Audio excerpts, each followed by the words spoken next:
우리는 인격자다 하는 말씀을 창세기 1장 26절부터 28절을 중심으로 살펴보도록 하겠습니다.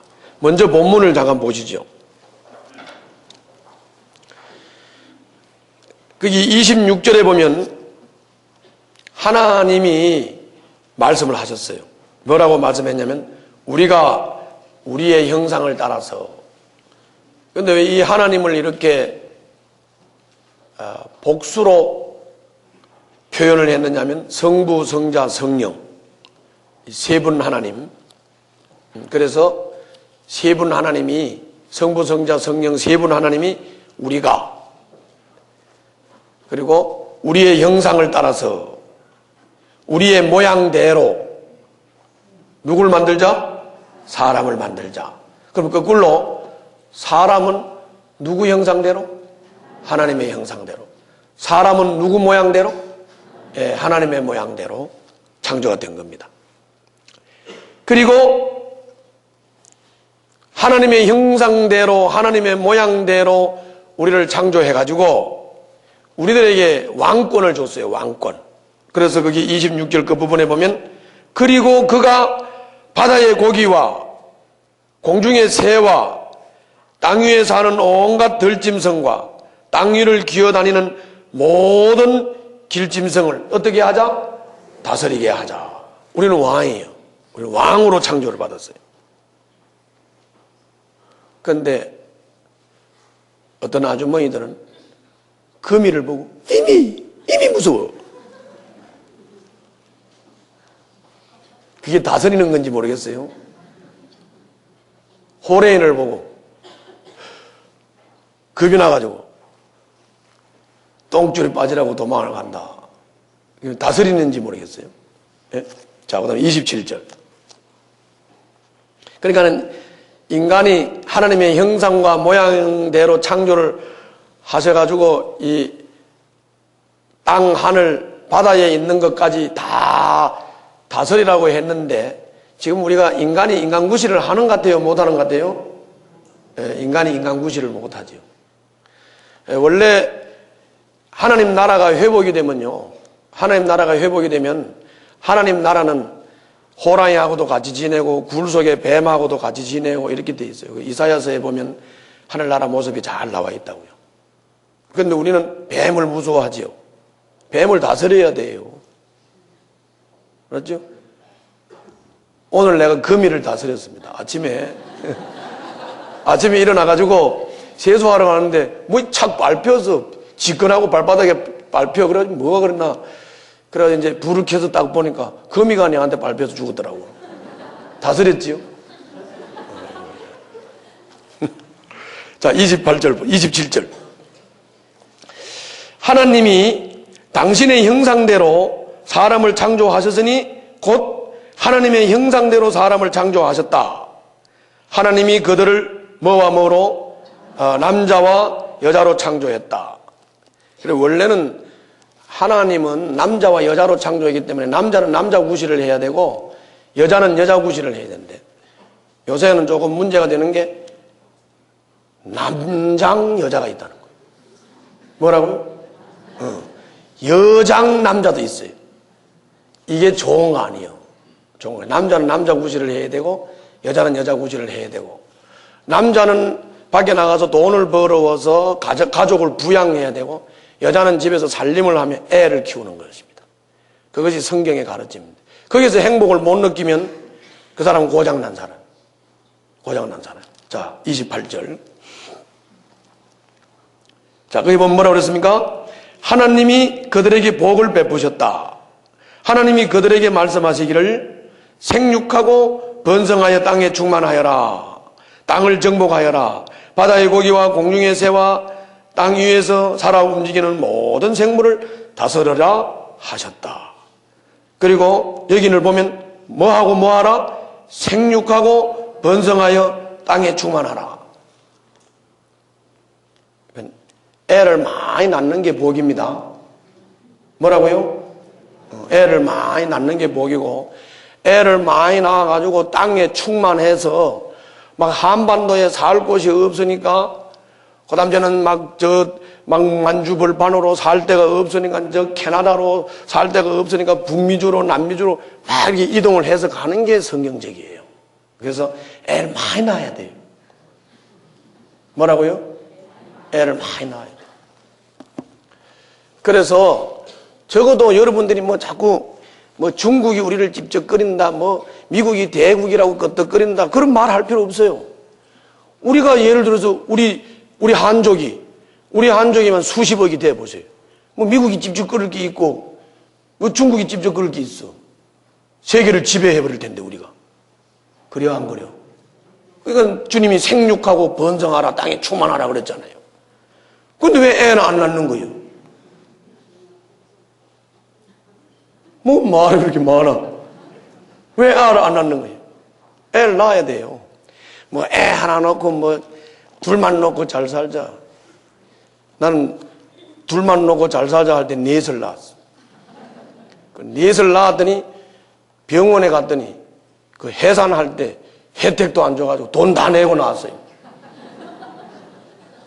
그렇지만 나는 하나님의 뜻을 따르는 사람이지 세상 뜻을 따르는 사람이 아니란 말이에요. 알았어요? 자, 우리가 이제 그 얘기는 그런 얘기고, 이제 이게 오늘 말씀이에요. 그러니까 우리 인간이라는 게 핵심이 뭡니까? 누구 형상을 닮았다? 네, 하나님의 형상을 닮았다. 이 세상을 다스리는 왕권을 가졌다, 안 가졌다? 왕권을 가졌다. 그런데 지금 왕권을 사탄에게 뺏겨서 상실하고 있는 거예요. 왕권을 행사하지 못하고 있어요. 행사하지 못하고 있다. 그 다음에 남자는 남자 구실하고 여자는 여자 구실하고, 그래서 남자 구실, 여자 구실 잘하고 여자는 여자 구실하는 게 애 많이 낳는 겁니다. 왜? 영 아니야? 내 얘기가 영 아니라고 들리면 이게 지금 고장난 사람이요. 여자의 구실이 뭐라고? 애 많이 낳아서 애 잘 키우는 거예요. 그 에디소인 같은 것도 낳아놓고 링컨 같은 것도 낳아봐. 찌리기 같은 거 하나 낳아가지고 맨날 많이 낳아야 돼. 많이 낳고 훌륭한 애들을 키워야 돼요. 생육 번성. 남자, 여자, 구실 잘하고, 생육하고, 번성하고. 그러면은 세상을 다스리게 돼 있는 거예요. 할렐루야. 확률을 따져봐. 애를 하나 낳아가지고 얘가 대통령 되기를 원하는 거하고, 애를 한 20명 쫙 놓고, 이 20명 중에서 대통령 될 게 하나 나올까 말까. 어느 쪽이 확률이 높겠어요? 그치, 20명 낳아가지고 이 중에서 대통령 하나 나오는 게 훨씬 확률이 높지. 그지요? 그런 거라고요. 그런 거라고.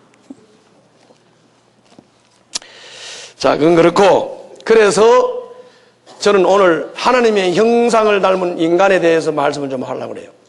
하나님의 형상을 닮았다. 이 말은 우리가 하나님을 닮았다는 얘기거든요. 그래서 이제 그거를 조금 이제 구조적으로 하나님의 형상을 닮은 게 뭔가 하는 것을 구조적으로 조금 설명을 하면, 사람은 몸과 영혼으로 되어 있어요. 뭐라고? 사람은 몸과 영혼으로 되어 있는데, 이 몸은 원래 하나님이 사람을 만들 때 이렇게 흙으로 이렇게 빚어서 만들었어요. 그러니까 예를 들어서 우리 이 몸이 생기가 들어가지 않았다면 이 몸이 뭐예요? 그냥 흙덩어리예요. 흙덩어리라고. 그런데 흙으로 우리를 빚어서 이렇게 만든 다음에 하나님이 그 흙에다가 생기를 불어넣었어요. 생기. 그게 영혼이에요. 영혼. 뭐라고? 영혼. 그러면 이 영혼이 들어가니까 이 영혼하고 흙으로 빚은 육체가 이렇게 아주 신비스러운 결합을 딱 하니까 이런 인간이 된 거예요. 그러니까 여러분 한번 실험 한번 해봐요. 왼쪽 손을 내밀어 봐요. 그리고 오른손으로 한번 만져봐요. 이 흙덩어리가 어떻습니까? 보들보들한 게 신기스럽지요? 한번 만져봐요. 그러니까 여러분들 이제 사람이 이제 남자와 여자가 사랑을 나눌 때, 남자와 여자가 사랑을 때 뺨을 딱 대고 그렇게 한번 부벼보면 아주 촉감이 좋아요, 안 좋아요? 이불 속에서 다 해보셨지? 이게 피부가 맞닿고 이렇게 하면 아주 막 촉감이 좋아요, 안 좋아요? 그게 흙덩어리인데 어떻게 이런 촉감이 나올까? 이게 생기가 들어가가지고 살아있기 때문이에요. 살아있기 때문에. 그렇다고 해서 내 남자 그 피부만 그렇게 좋은 게 아니에요. 다른 남자들도 똑같은 그런 신비스러운 좋은 피부를 가지고 있어요. 그게 뭐가 들어가서 그래요? 생기가 들어가서 그런 거예요. 이 영혼에다가, 아니, 흙으로 만든 몸에다가 생기가 들어가니까 이렇게 신비스러워. 그리고는 이 신비스러운 그렇게 보들보들한 피부만 좋은 게 아니고 눈으로 깜빡깜빡하면서 보고 귀로 듣고 입으로 말하고 생각하고 그러죠. 그 생기가 들어갔기 때문에 그런 거예요. 그래서 인간은 뭐와 뭘로? 몸과 영혼으로 되어 있다. 몸과 영혼으로 되어 있다. 그런데 이제 이 몸은 오감을 가지고 자연과 사람과 관계를 하면서 살도록 되어 있어요. 몸은 뭐라고? 오감을 가지고. 말하자면 시각, 후각, 청각, 촉각, 미각. 뭐라 들어도 할 수 없어요. 이런 5가지 감각, 이걸 보고 오감이라고 그래요. 5가지 감각을 가지고 자연과도 적응하고 동물과도 적응하고 사람과도 적응하고 관계를 하면서 살도록 되어 있네. 이것을 좀 알아듣기 좋게 말하면 거의 본능적인 겁니다. 본능적인 거.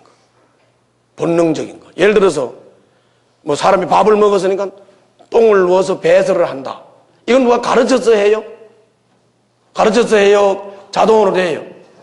자동으로 된다면 배가 고프면 밥을 먹었으면 소화를 시켜서 배설을 하고. 그런데 이것이 오감의 역할이라는 거예요.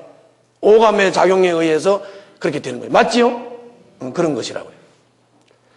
그래서 뭐 남녀가 결혼을 해서 뭐 성관계를 해서 아이를 낳고 배고프면 밥 먹었으면 소화시키고 뭐 그리고 뭐 이렇게 길 가다가 막 위험한 물건을 만나면 놀래고 숨고 이런 것들은 거의 다 오감을 가지고 관계를 하는 거예요. 그러니까 거의 본능적인 행동이라고. 본능적인 행동. 아시겠죠? 그런 거예요. 그 다음에 이제 이 영혼입니다. 영혼. 이 영혼은 2가지 작용을 해요. 뭐라고? 2가지 작용. 얘도 나중에 이제 시험 치려고 물어보면 3가지라고 하는 사람이 있어요. 영혼은 몇 가지 작용을 해요? 영혼은 2가지 작용을 하는데 한 가지는 뭐냐면은 이 영혼은 지정의라고 하는 기능을 가지고 뭘 보면 알고, 뭘 보면 느끼고, 뭘 보면 알고 느낀 걸 가지고 결단하고 행동에 옮기는 이 지정의의 요소를 가지고 있어요. 이 영혼은 지정의의 요소를 가지고 있어요. 그래서 이 지정의의 요소를 가지고 사람과 인격적인 관계를 해요. 하나님과도 인격적인 관계를 하고. 그러면 이 동물이나 이런 자연 만물들하고는 인격적인 관계가 될까 안 될까? 왜 안 되지요? 우리는 인격이지만은 저런 동물이나 자연 만물들은 인격이 있어요, 없어요? 인격이 없기 때문에 인격적인 관계가 되지 않는 거예요. 그 다음에는 이 영혼이 또 한 가지 작용은 뭐냐면 이 영혼이 하나님과 인격적인 관계를 하는 기능이 있어요. 그런데 대부분 이 세상에 예수님을 믿지 않는 사람들, 하나님을 믿지 않는 사람들은 영혼을 가지고 하나님과는 관계를 못해요. 하나님과는 관계를 못하고 그냥 지정의 인격적인 요소만 가지고 주로 사람과만 관계를 하죠. 그렇죠? 그런데 우리는 예수를 믿고 거듭난 우리는 특별히 영적인 회복이 돼가지고 따라서다. 하나님과 인격적으로 교제가 가능하다. 그래서 하나님과 인격적인 교제가 가능해서 하나님과 인격적인 관계를 하고 인격적으로 교제를 하는 이 기능을 예수 믿는 사람은 하는 거예요. 이해되죠? 그래서 다시 묻겠습니다. 자, 우리 영혼을 가지고는 몇 가지 기능? 2가지. 하나는 지정의 인격적 요소를 가지고 사람과 하나님과 관계를 하는데 하나님을 모르는 사람들은 이 지정의 인격적인 요소를 가지고 사람과만 관계하지요. 그런데 예수를 믿는 우리는 이 지정의 인격적인 요소를 가지고 사람과도 관계를 하지만 누구와도 관계를 해요. 그렇죠. 하나님과도 관계를 해요. 이걸 보고 뭐라고 하느냐 따라서 해봐요. 영적 관계. 영적 관계. 그래서 우리가 하나님과 영적인 관계를 회복하지 못하고 인격적 요소를 가지고 사람들과만 관계를 하고 사는 사람, 이런 사람을 보고 우리가 뭐라고 하느냐 하면 죽은 사람 그렇게 말해. 뭐라 그래? 죽은 사람 그렇게 말해. 여러분들은 죽은 사람이요, 산 사람이요? 산 사람이요? 맞아요? 그런 거예요. 자, 이제 오늘은 그런데 이 짧은 시간에 몸을 가지고 오감을 이용해서 자연과 세상과 관계하는 것을 설명할 시간이 없어요. 그거는 다음에 기회가 있으면 하겠습니다. 그 다음에 또 우리가 인격적인 지정의 요소를 가지고 하나님과 관계를 맺고 하나님과 관계를 하는 이 영적 관계도 오늘 일단 설명을 하지 않겠습니다. 다만 자, 따라서 한번 해봐요. 우리의 인격적 요소인 지정의로 사람과 하나님과 어떻게 관계하는가, 이 부분에 대해서 오늘은 함께 은혜를 나누도록 그렇게 하겠습니다. 먼저 첫 번째 한번 보였어요. 비칠 것도 없지만 한번 비춰본 거예요. 자, 첫 번째 우리 인격적 요소가 뭐예요? 지. 이제 이제는 볼 것도 없는데 자꾸 쳐다봐. 여기 봐요. 자, 우리 인격적 요소의 첫 번째가 뭐라고? 지요. 이게 뭐냐면은 그냥 아는 걸 말하는 거예요. 아는 거. 아는 것을 말하는데, 슬프면 슬프다. 기쁘면 기쁘다. 이거를 맨 먼저 내가 기쁘다, 슬프다를 느끼기에 앞서서 뭐가 먼저 돼야 돼요? 기쁜 일을 보면 기쁘다, 슬픈 일을 보면 슬프다 하니까 먼저 아는 게 먼저지요? 아는 게 먼저라고. 인식이 먼저라고 말이에요. 인식.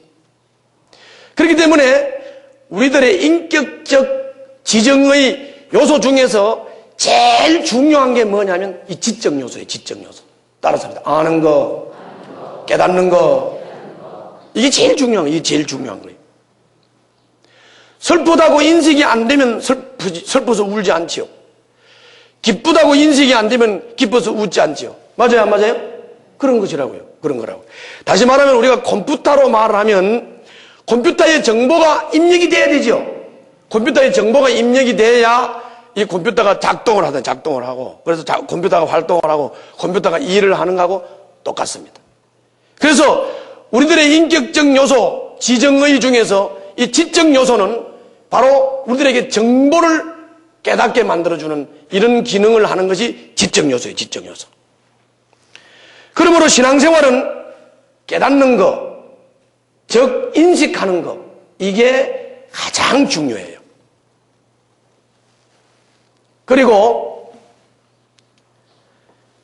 우리가 이 아는 것에 대해서 좀 깊이 생각을 해봐야 돼요.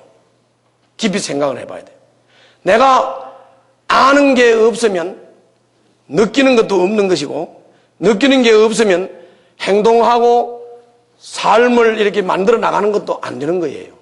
그렇기 때문에 이게 굉장히 우리가 지적으로 인식을 하고 깨닫는 것이 중요한데, 우리가 신앙생활을 하는 데 있어서도 이 지적인 요소는 가장 중요한 요소이기 때문에 따라서 합니다. 신앙생활을 잘 하려면 하나님에 대하여 뭐를 잘해야 될까?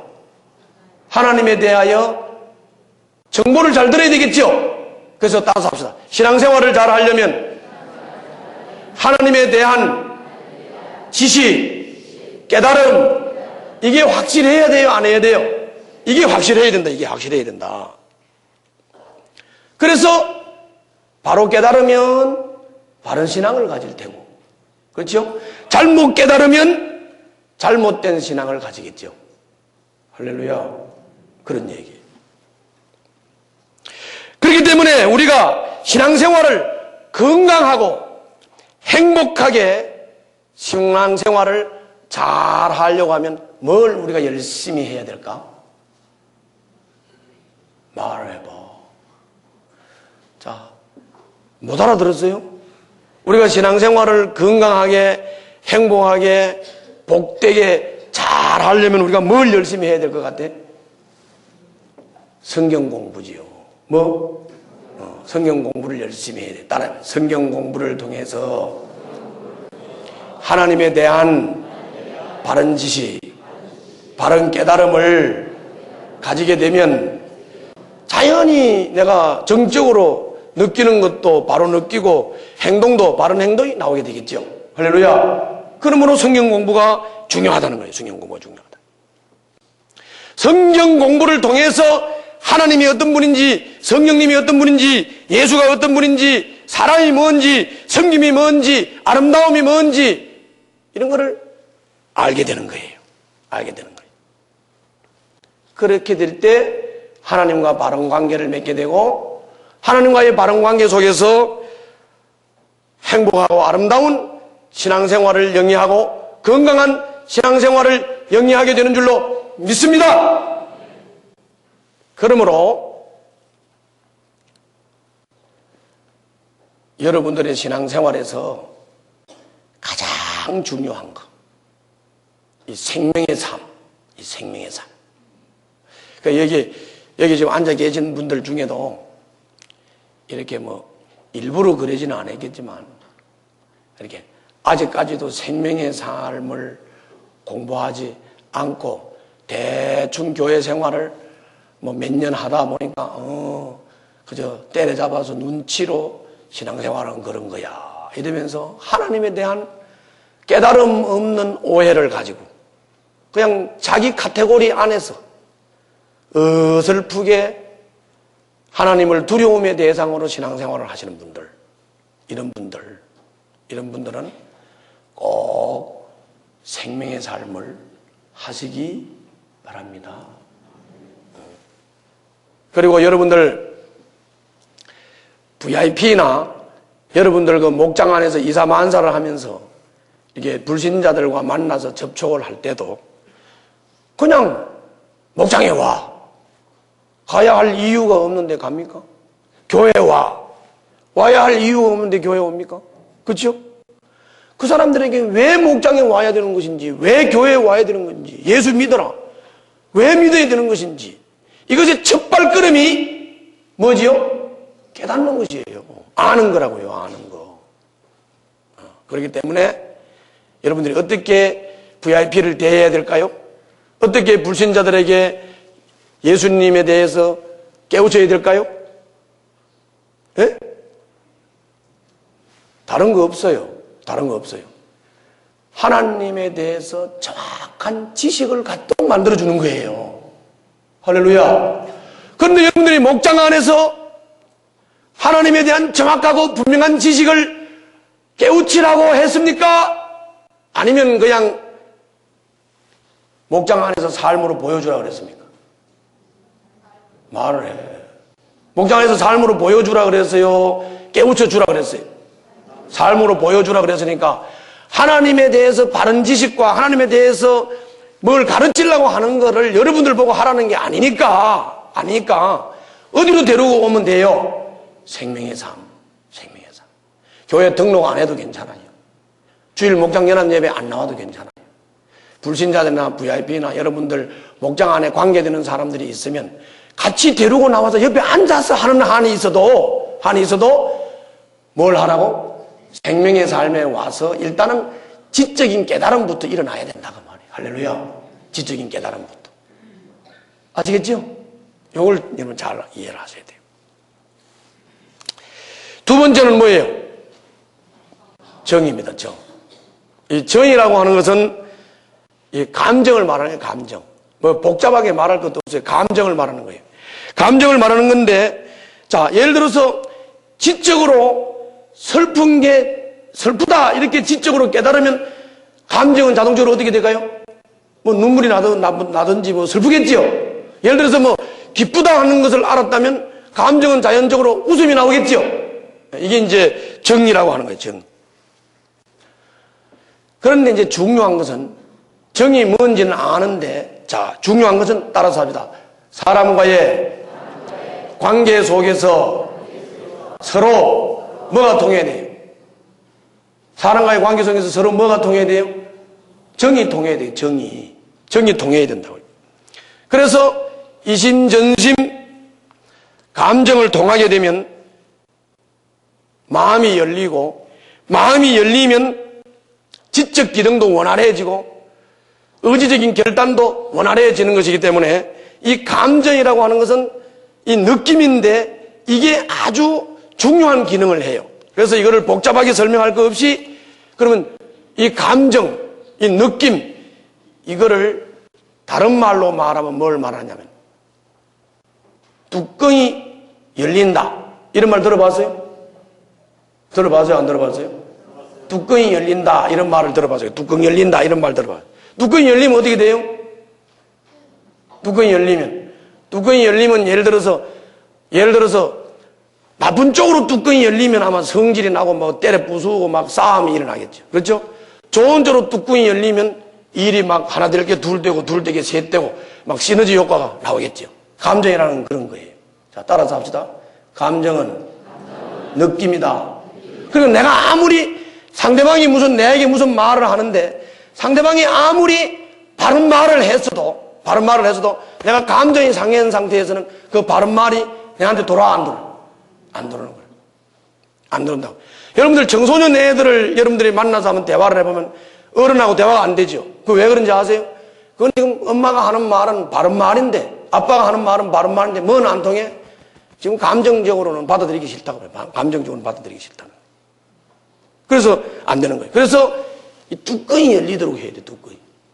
뚜껑이 열리도록 했는데 다시 말하면 감정적으로 느낌이 가도록 해야 된다. 느낌이 가도록 해야 된다.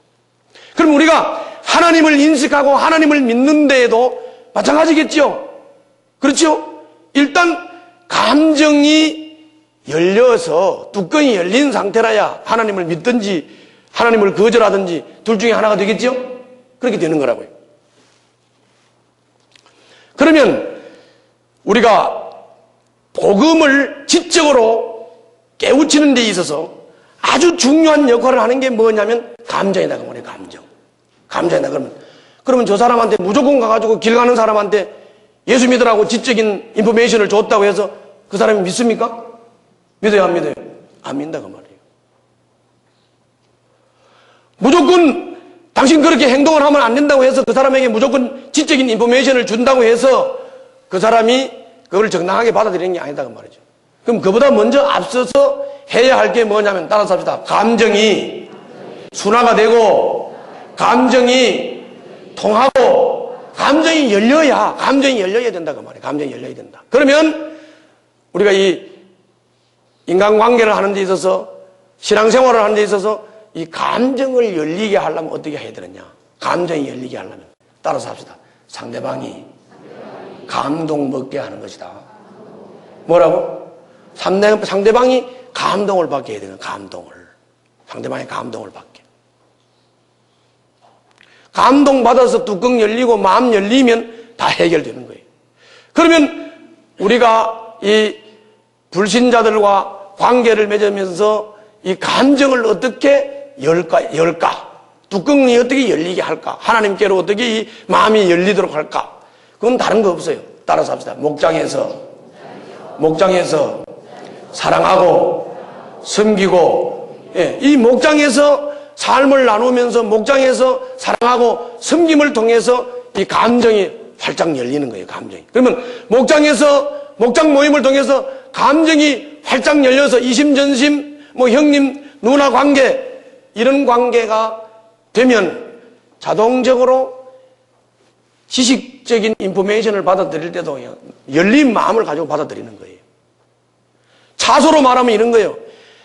목장에서 이 이심전심 정을 통하는 이런 관계가 안 된 상태로 교회 와가지고 설교를 듣는다고 해서 그 설교가 이렇게 팍 맥혀 들어가는 게 아니다. 그 말이에요.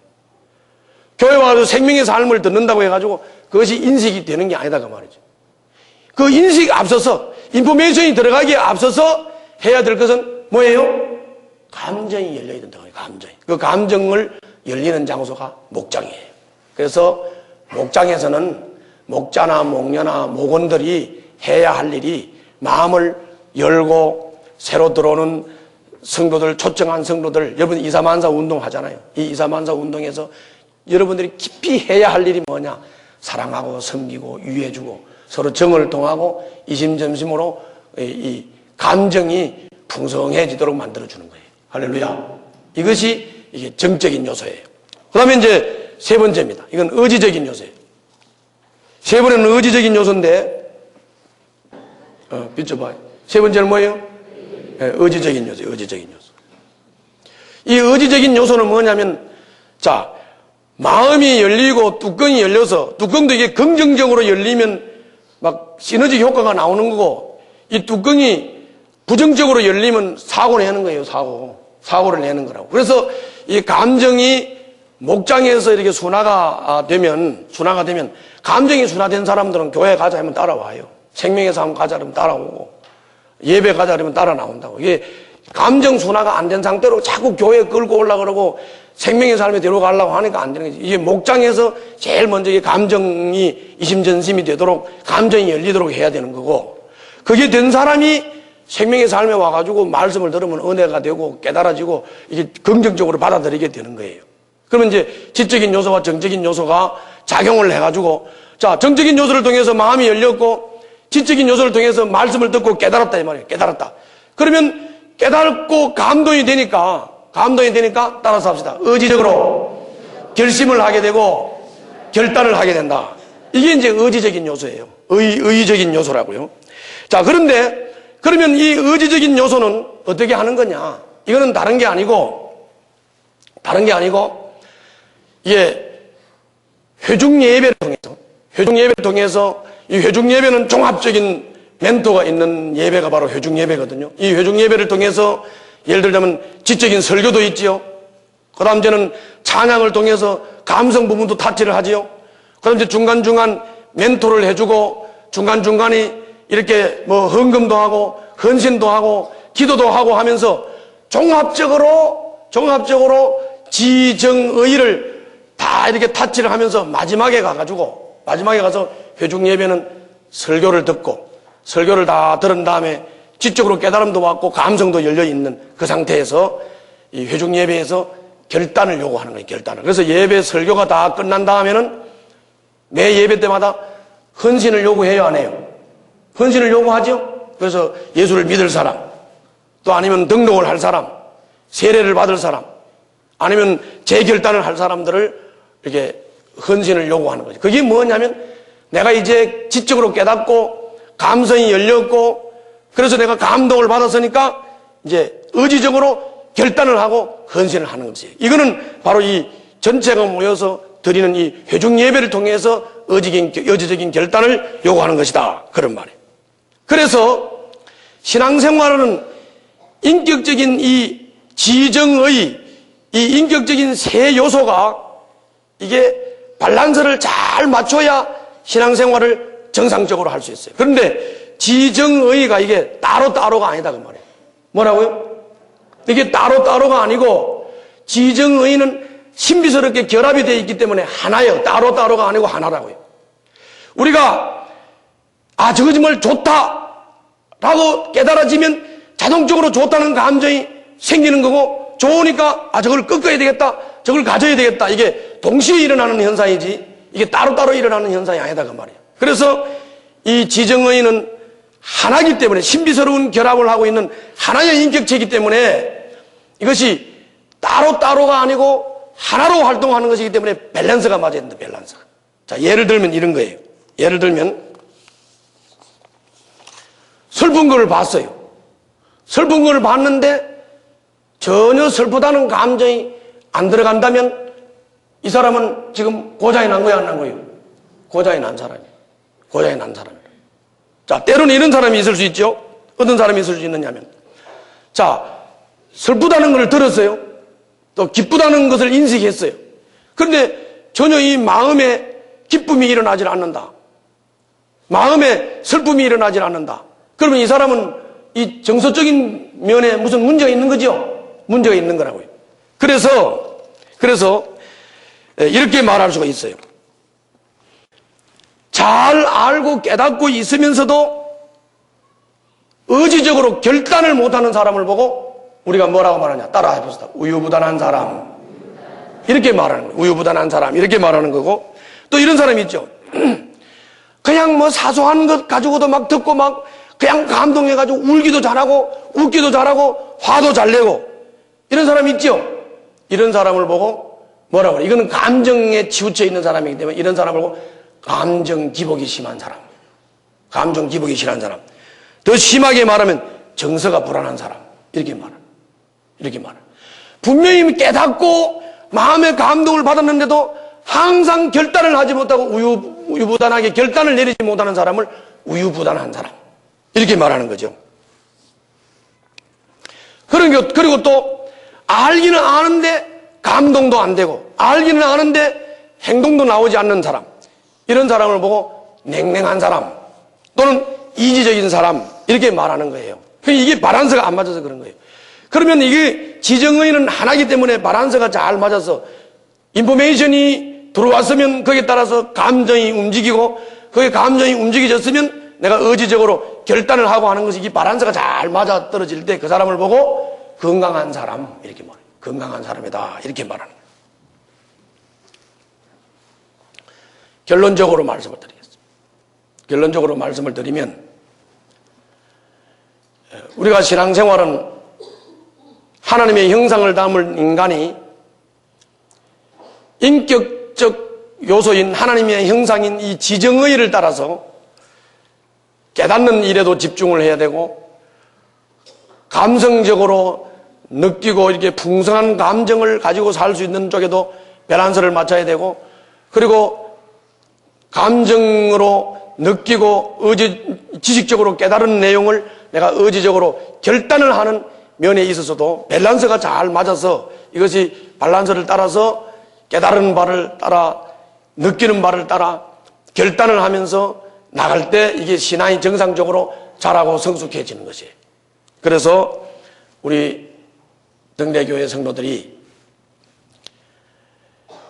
목장 사역을 할 때 또는 이사 만사를 할 때 대상자를 만날 때도 반드시 이 인격적인 관계를 잘 활용을 해서 관계를 해주면 관계를 반드시 성공하고 그 관계를 통해서 좋은 결실과 열매를 맺게 될 줄 믿습니다.